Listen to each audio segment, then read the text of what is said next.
Just in general, I know in the moment it's probably so much to process. You're trying to play, there's all this attention, all this focus. But now 25 years later, what's it like to look back at that greatest achievement and moment in your life? I laugh because at the time people were asking me how I'd like to be remembered and all that kind of stuff. And I said, there'll be a time when I sit back in my rocking chair and I'll be able to reflect. Well, I'm in my rocking chair right now. 25 years later, it's fun to go back and think about it and pick out certain moments. For the longest time, I tried to preserve my memory through my own eyes, and I didn't want to watch it on TV, but I've allowed myself to watch it on TV now. And you pick up different moments that are in there, and you feel good. There was a lot of love that was spread around the stadium in many different ways, and I think some of that love too was love of the sport. Because after we canceled the World Series that year, following the strike and then lockout of spring training, there was a lot of unhappy fans, and I think people were looking for something good in the game. And I think me challenging Lou Gehrig's record in that particular year turned out to be one of those things that they like. So when I think back on it, not only do I think it was a special moment, I think it was something that was good for baseball at the same time. When you watch the game feed, I mean, there's celebrations before, there's a delay during once it's a complete game, and then your hours after. If you can just wrap your mind around or pick just a couple moments from that time, is there something that jumps out at you when you're taking back, you're looking, and everybody is celebrating you and what you've been able to do? Yeah, my exchange with my dad when he was up in the skybox was powerful to me because Dad was of a generation where he didn't express his love and say, I loved you all the time, but he did. And through his actions, he did. And at that moment, it felt like there was 1,000 those type words kind of coming back and forth. My kids throwing out the first pitch was kind of interesting and fun. Ryan was just 2 years old. He just caught a first pitch that we just filmed at Camden Yards, which was kind of cool for me because now I threw out a pitch sometime years later, and now he's 27. Which was an interesting, fun piece. I remember my daughter kissing me on the forehead, and I was sweating so much that she wiped the kiss off her mouth, like this, which was kind of fun. And then the lap around the ballpark, seeing people, knowing people, and then that whole time talking to the California Angels. I thought that was a really interesting, cool thing because those moments just don't happen in a game. I can't imagine what you've gone through just as a person being from here and the player that you were and the man that you are today. It's not easy to succeed at home and to stay at home during those times. How meaningful was it to share that at Camden Yards, being a homegrown Maryland guy? Yeah, it's interesting now. Reflecting on 21-31 is also a reflection on your career and how things started. And many times you feel thankful for all the people that helped you along the way.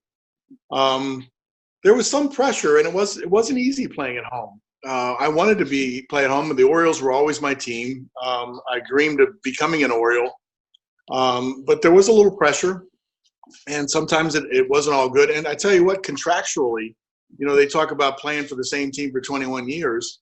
And we went through all the rebuilding processes, and I withstood all that kind of stuff. You have to kind of do your contracts early. Make sure that you don't push for free agency. Even after they fired my dad, I thought that was going to be it for me in Baltimore. But if you think back, it always came back to this is the place I want to play. This is important to me, and I valued that to a great degree. And so I was able to do that. So looking back on it, I guess I feel good, just as good about the accomplishment to play here in Baltimore through all the ups and downs that we had. And end up in a moment like 1995. You didn't set out to break it, but at what point did you realize things were going in this direction, and why not? Might as well go for it. I feel great and I'm playing well. Yeah, so it wasn't a conscious effort to say I'm going to go for it.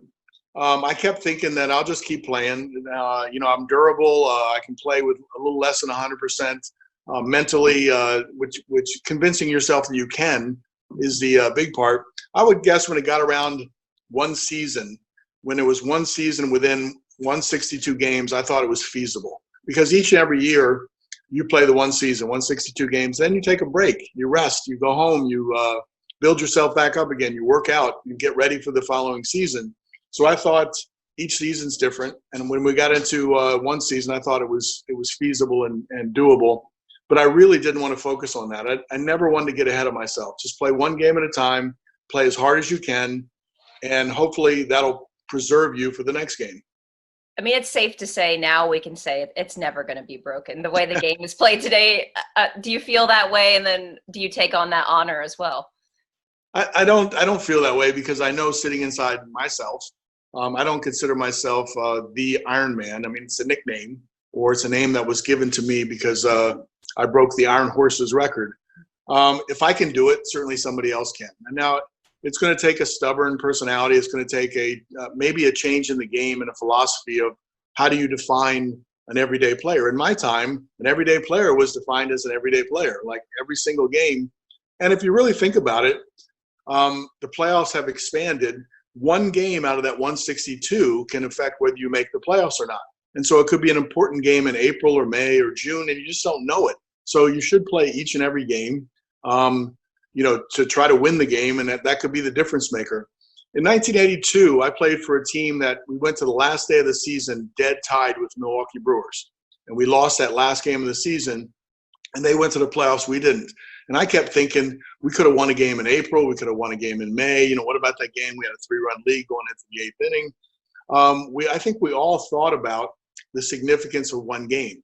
And that made us all focus on, maybe closing out a game even better in the next year. And we walked to the pennant the next year, and we ended up winning the World Series. So the importance of one game from Dad's perspective was the game's here today. You can't replay yesterday's game, and you can't play tomorrow's game until it gets here. So we might as well focus on this one. I think what gets lost with the newer generations is it's 26-32. I mean, you played 3 more years after it. What was it about those years and how you were feeling that you were like, I'm going to keep going? Well, it's interesting is some people came up with the idea that to do honor to Lou Gehrig, I should sit out. I should tie the record and then sit out. And then I thought that would not be doing honor to Lou Gehrig because I don't believe Lou Gehrig played the game for the streak. He played it for the right approach to the game, which he thought was right. And so I think to bring honor, you don't change your approach. Once you pass that number, you continue to play, for the sake of playing.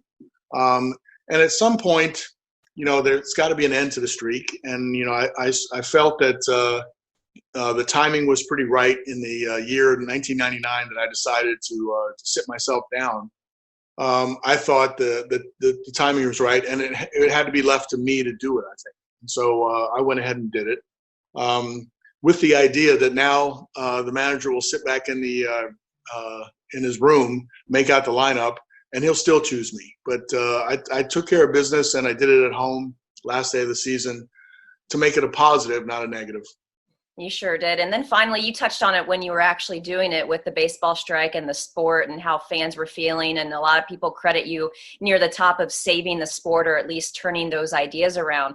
Just now, our times today, how important sports are. How important is this celebration, come Sunday with the 25 years of what these things can mean in a world that is dealing with so much right now? Yeah, baseball has always had a magical part of a healing process. I know I participated in post 9/11. That was right at the end. It was my last year. And it really puts things in perspective. When you're in the sport, you think it's the whole world revolves around the sport, which it really doesn't. And then you have something that is a serious matter that affects us all. Then you start to say, okay, now the perspective is gained. Baseball is not really that important.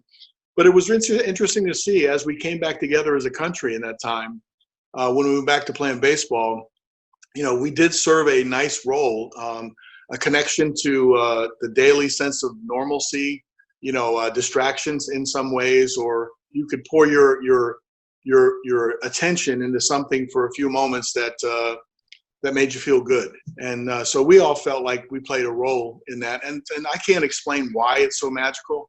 Why people relate to it. But I know it exists not only in baseball, but other sports as well. So I feel good that baseball was able to figure out a way in this trying times, this COVID times, to get back to the field, even though it presents big challenges. I think it's healthy for all of us, to have our sports so we can feel like we can check on the Orioles or we can check on a game and everything can feel a little bit more normal.